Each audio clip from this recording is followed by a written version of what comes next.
오늘 사도행전의 말씀은 좀 건너뛰어서 27장에서 보겠습니다. 27장 1절로 12절입니다. 사도행전 27장 오늘과 내일 보도록 하겠습니다. 1절로 12절 다 함께 봉독합니다. 우리가 배를 타고 이달리아에 가기로 작정되매 바울과 다른 죄수 몇 사람을 아구스도 대의 백부장 율리오란 사람에게 맡기니 아시아 해변 각처로 가려 하는 아드라무떼노 배에 우리가 올라 항해할세. 마게도냐의 데살로니가 사람 아리스다고도 함께 하니라. 이튿날 시돈에 대니 율리오가 바울을 친절히 대하여 친구들에게 가서 대접받기를 허락하더니 또 거기서 우리가 떠나가다가 맞바람을 피하여 구브로 해안을 의지하고 항해하여 길리기아와 밤빌리아 바다를 건너 루기아의 무라시에 이르러 거기서 백부장이 이달리아로 가려 하는 알렉산드리아 배를 만나 우리를 오르게 하니 배가 더디가 여러 날 만에 간신히 니도 맞은편에 이르러 풍세가 더 허락하지 아니하므로 살몬의 앞을 지나 그레데 해안을 바람막이로 항해하여 간신히 그 연안을 지나 미항이라는 곳에 이르니 라세아시에서 가깝더라.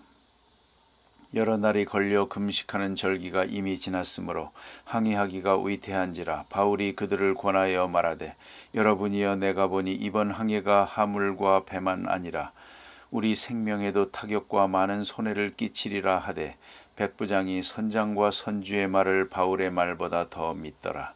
그 항구가 겨울을 지내기에 불편하므로 거기서 떠나 아무쪼록 베닉스에 가서 겨울을 지내자 하는 자가 더 많으니 베닉스는 그레데 항구라. 한쪽은 서남을 한쪽은 서북을 향하였더라. 아멘. 바울과 그 일행이 로마로 가는 과정을 본문에서 읽게 됩니다. 바울은 로마로 가는 것이 소원이요.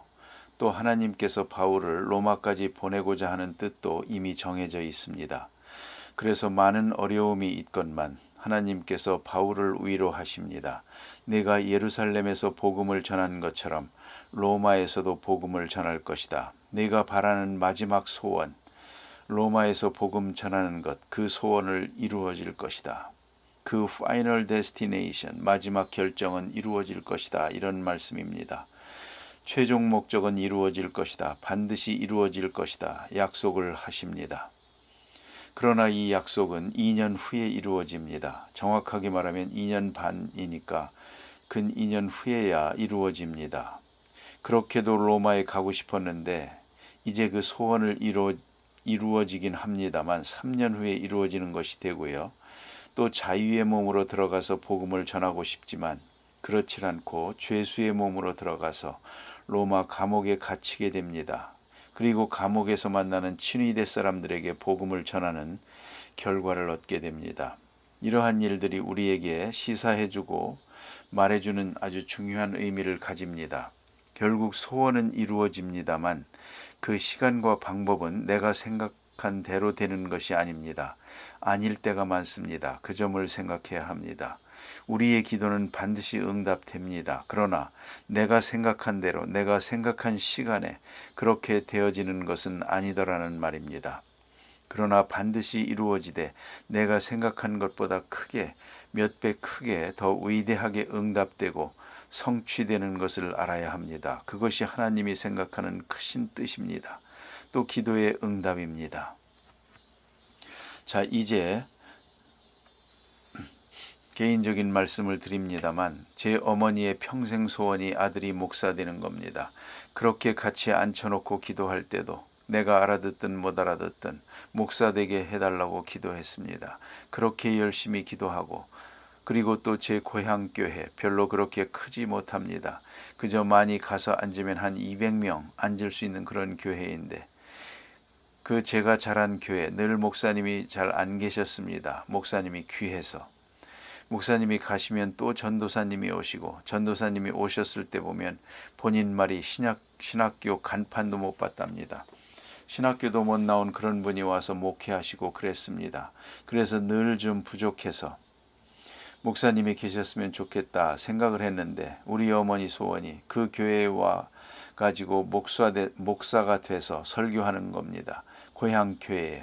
너 빨리 커서 여기 와서 목사해라. 그겁니다.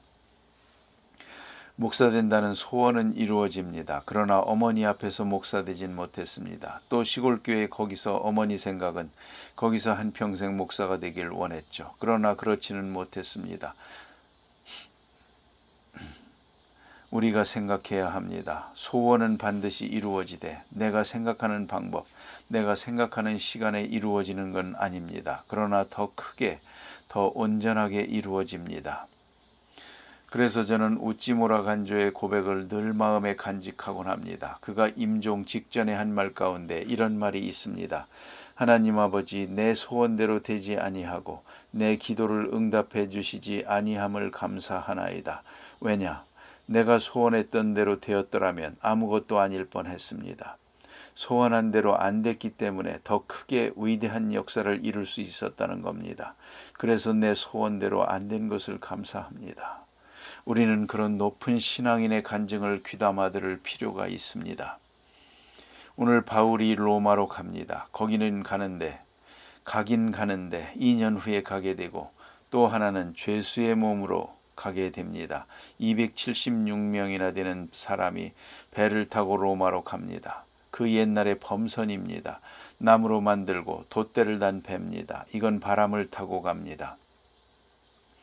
바람이 불어줘야 됩니다. 바람이 없으면 못 갑니다. 바람이 너무 세도 못 갑니다. 이런 배입니다. 여러분 범선을 타보셨는지 모르겠지만 이 배를 타고 가노라면 정말 바람이 적당하게만 불어주면 이렇게 신선노름일 수가 없습니다. 참 멋이 있습니다. 그냥 소리 없이 파도를 가르고 쫙 갑니다. 너무 멋있습니다. 그러나 한번 풍랑이 일어나면 그러면 말도 못합니다. 그대로 공중에 떴다가 덜렁 떨어집니다. 좌우간. 올라갔다가 떨어지고 그때 뭐 바위에라도 닿게 되면 박살나는 겁니다. 그래가지고 물속에 쑥 들어갑니다. 아주 배 위로 물이 지나가죠. 쑥 들어갔다가 다시 올라옵니다. 이 바람의 힘이라는 게 대단합니다. 그까짓 배 하나 그야말로 일여편주입니다. 하나의 나뭇잎 정도밖에 안 되는 겁니다. 이 바람 앞에, 그러나 이 바람을 이용해서 목적지로 가는 것이 범선입니다. 그러한 배인데요. 오늘 본문에 보니까 이분들이 간신히 여러 날 만에, 잘 들어야 됩니다. 7절에 보면 더디다가 여러 날 만에 간신히 니도 맞은편에 이르러 풍세가 허락지 아니하므로 여기 머물게 됐다. 그리고 그레데라는 곳에 갑니다. 그레데는 섬입니다. 동서로 길게 있는 섬인데요. 이 섬 한가운데에 남쪽으로 거기에 미항이라는 아주 작은 항구가 있습니다. 지금도 있습니다. 그 항구에 도달했다는 말이죠. 여기까지 오는데 간신히 왔습니다. 자, 여기서 우리가 생각해야 됩니다. 여기까지 오는 것도 여러 날 만에 간신히 왔습니다. 그럼 어떻습니까? 아이고 됐다. 여기서 겨울 나자. 그래야 될 것 아니겠습니까? 한 번 모험이 있었습니다. 그러면 앞에 있는 큰 모험을 또 생각하면 안 되죠. 간신히 왔으니까. 계절이 이런 때니까 여기서 쉬자 하는 겁니다. 그 다음에 여기 보니까 금식하는 절기가 이미 지났으므로 하는 말이 10월 중순을 말하는 겁니다. 지중해 연안이라는 곳은 물이 깊지 않기 때문에 겨울이 되면 배가 그 당시에는 여행하지 못했습니다. 항해 못하고요. 특별히 중요한 것은 연안, 배를 육지 접안을 시켜야 되는데 육지 가까운 데가 얼어버립니다. 그러면 접안할 수가 없게 되죠. 그러면 겨울은 지나야 됩니다. 그래서 봄이 돼야 접안할 수 있는 겁니다. 그렇기 때문에 겨울이 되면 안 되거든요. 여러분 아시는 대로 지중해는 겨울이 우기입니다. 여름이 건기고요. 우리나라는 여름이 우기고 겨울이 건기 아닙니까? 그래도 뭐 가끔 비가 오지 않기도 하지만 지중해 연안은 일정합니다. 그쪽은 전부 겨울에는 계속 우기입니다. 바람도 불고 비도 오고 여름에는 그대로 내려 쪼입니다. 덥습니다. 비도 안 오고 이런 기후거든요. 지중해 연안에 독특한 특성이 있습니다. 그런데 오늘 여기 금식하는 절기 10월 중순 이때가 지났으므로 하는 말은 이때부터는 위험하다. 뭐 겨울이 조금 더 뒤에 올 수도 있고 앞에 올 수도 있으니까 이때는 위험하다 가지 말자. 미항에서 머물자 하는 겁니다. 자, 성경에 보면 미항에 머물러서 지내는 게 좋겠다. 그건 여러 가지 이유입니다. 이미 여기까지 오는데도 바울이 생각합니다. 간신히 왔습니다. 그런 거로 더 모험을 하지 말자 하는 겁니다. 둘째, 더 중요한 상징적 의미가 있습니다. 어차피 로마까지는 못 가니까 이걸 또 생각해야 합니다. 어차피 로마는 못 갑니다. 이 사람들이 베닉스까지 가자 하는 것뿐이지 베닉스는 크레데라는 섬의 맨 서쪽에 있는 겁니다. 큰 항구요. 큰 항구이고 이 미항은 조그마한 항구입니다. 그러니까 거기까지만 가면 가서 겨울을 나자 하는 얘기입니다. 어차피 로마는 못 갑니다. 어차피 지금은 못 가는데 모험을 할 필요가 없죠. 여러분, 이걸 생각해야 합니다. 재산이 있습니까? 어차피 못 가져갈 겁니다. 아시겠습니까? 그러니까 다 쓰고 가야죠. 그냥 가지겠다고 하고 더 가지겠다고 하는 것처럼 미련한 게 없습니다. 가진 걸 어떻게 잘 쓸 생각을 해야지요. 어쨌든 이건 틀림없습니다. 여러분 통장에 재산 목록에 많이 남아있는 채로 가면 하나님 앞에서 잘못하면 회초리 맞습니다. 그걸 아셔야 됩니다. 다 쓰고 가세요. 정 쓰기 싫거든 유서라도 쓰고 가세요. 그렇지 않습니까? 이거 안 쓰고 가니까 뒤에 사돈의 팔촌이 와서 내 거다 하고 싸우지 않습니까? 왜 남 싸움 붙이고 있습니까? 그러지 마시고 정 아깝거든 유서라도 써놓으세요. 그러면 죽은 다음에 편안할 거 아닙니까? 그런데 이걸 재산 처리를 안 하고 가면 되겠습니까? 왜 이 말씀을 드리는고 하니 어차피 내 거 안 되니까. 그러니까 죽을 때 내놓는 구제는 사실 구제도 아닙니다. 어떤 사람들 보니까 사회에 환원한다 그럽니다. 그 사람 웃기는 사람이구만. 못 가져갈 걸 내놓는 건데 뭘 사회 구제야. 어차피 못 가져갈 거 뭐 그렇게 큰일 했다고 할 거 없습니다. 결국 자기가 부르지고 있다가 죽으면 엉뚱한 사람이 가지니까 그럴 바에는 차라리 사회 환원한다. 사실은 칭찬할 만한 것도 못 됩니다. 그것은 이걸 분명히 잊지 마세요. 어차피 로마는 못 갑니다. 못 가고 어디선가 겨울을 나야 됩니다. 그러면 모험하지 말자. 이게 바울의 생각이요. 또 한 가지는 절기가 지났으므로 하는 말은 이건 뭡니까? 과학적 지식입니다. 이때쯤 되면 여행을 안 하는 게 좋거든요. 모험을 할 필요가 없습니다. 여기까지는 사도 바울의 말씀이지만 사도 바울이 지금 이건 계시받는 거 아닙니다. 인간적인 상식을 말하고 있는 겁니다. 이성적 비판, 기본적인 인간 상식. 사실 이만큼 지혜는 하나님이 주신 겁니다. 이런 이성적 판단의 능력은 하나님이 주신 거예요. 우리가 그만큼 총명을 가진 사람이 욕심 없이 생각하면 요만한 지혜를 누구나 가질 수 있는 겁니다. 그렇지 않습니까? 이게 무슨 박사가 되고 공부 많이 해야 되는 거 그런 거 아닙니다. 인간 경험에서 충분히 알고 있습니다. 누구나. 적어도 이때쯤 되면 여행하지 않는 게 좋다. 어차피 로마로 가지 못할 것 같으니까 기왕이면 여기서 편안히 지내는 게 좋겠다. 안전을 택하는 겁니다. 모험을 하지 말고 안전을 택하면 좋겠다. 자, 그런데 많은 사람들이 베닉스로 가자 그럽니다. 베닉스까지 가자. 왜요? 여기에는 목적이 있습니다. 여기는 불편함으로. 조그마한 마을이기 때문에 여기서 한겨울 나기가 불편합니다.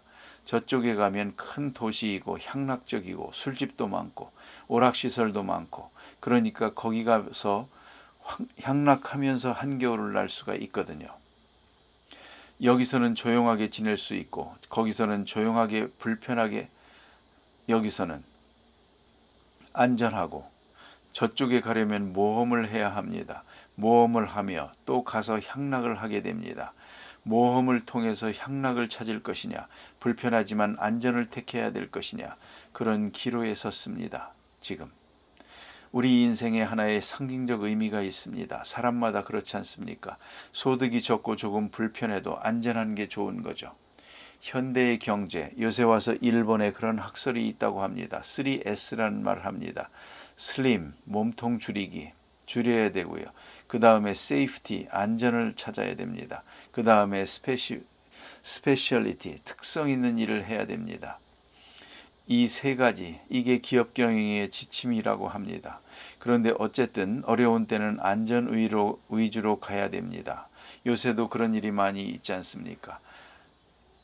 여기다가 두면 안전은 한데 이자가 적습니다. 저쪽에다 갖다 두면 조금 위험하긴 하지만 잘 되면 돈을 많이 벌겠습니다. 그러면 가는 거죠. 이러다가 어려운 일들을 당하는 일이 많이 있지 않습니까? 오늘 여기 보니까 사도 바울이 밝은 이성적 판단에서 하는 말입니다. 어차피 로마는 못 갈 테니까 여기서 살자. 여기서 한겨울을 나고 다음에 로마로 가도록 하자. 그런데 오늘 여기 보니까 총 책임자는 백부장입니다. 백부장이 마지막에 가고 안 가는 것을 결정을 합니다. 11절 말씀을 읽으면 이렇습니다. 백부장이 선장과 선주의 말을 바울의 말보다 더욱 믿더라. 백부장이 마지막 결정을 해야겠는데 이 사람들 선장과 선주 누굽니까? 선주는 배의 주인이요. 많은 화물 가운데 상당수가 이 사람 겁니다. 이 사람이 주인이요. 배에 사람들이 많이 탄 것은 선가를 내고 얹혀서 가는 겁니다. 화물이 위주거든요. 그래서 몇백 사람이 여기에 타고 가는 겁니다. 그러면 선주가 내 배요. 내 배, 내 마음대로 하는데 누가 뭐라느냐 이겁니다. 가자 이겁니다. 손해보더라도 내가 본다. 큰 소리 치는 거죠. 선주가 이 말을 하고 있는데 백부장이 선주의 말을 믿습니다. 또 하나 선장의 말을 믿더라. 선장이 누굽니까? 그는 경험자입니다. 지식과 경험, 자기가 배를 운전하는 사람입니다. 그리고 이 많은 사람의 생명을 책임지는 사람이죠. 배에 딱 올라타면 선장이 최고입니다. 실질적으로 최고예요. 백부장이 아무리 소리쳐봐도 백부장은 권력자일 뿐이요. 선주가 중요하고 선장이 중요합니다. 그런데 선장은 지식과 경험의 사람입니다. 내 경험을 내가 믿고 있는 겁니다. 내 지식과 내 경험에 의하면 이때 좀 위험하긴 하지만 괜찮다. 폭풍이 좀 일더라도 내 기술이 있다. 오랫동안 축적된 내 기술로 잘 피해갈 것이다. 그런 거로 나를 믿어라. 그겁니다. 자, 이제 백부장이 마지막 결정을 내리는데 그는 고독합니다. 마지막 결단을 내립니다. 그래서 선주와 선장의 말을 바울의 말보다 더 믿더라. 왜 그랬을까요? 바울을 무시했죠. 하나님의 사람 바울을 무시했습니다. 비록 쇠고랑을 차고 있는 죄수지만 지혜로운 사람이요. 그는 학자요. 그리고 냉철한 사람이요. 그리고 하나님의 사람입니다. 그런데 그의 말을 믿지 않고 경험과 지식과 재산과 이런 것들을 대표하고 있는 선장과 선주의 말을 더 믿더라. 그래서 떠나자 그럽니다. 모험을 하게 됩니다. 이제 내일 아침 보게 됩니다만 정말 떠났습니다. 처음에는 날씨가 좋았습니다. 바람도 잘 불었죠. 그래서 득세한 줄 알고 동남을 향하여 가다가 이제 풍랑을 만나게 됩니다. 배가 파선이 됩니다. 엄청난 고생을 하고 간신히 생명만 부지해서 저들이 로마로 가게 됩니다. 왜 이런 어려움을 겪게 됐습니까? 백부장이 바울의 말보다 선장과 선주의 말을 더 믿었다 하는 데서 문제가 되는 겁니다.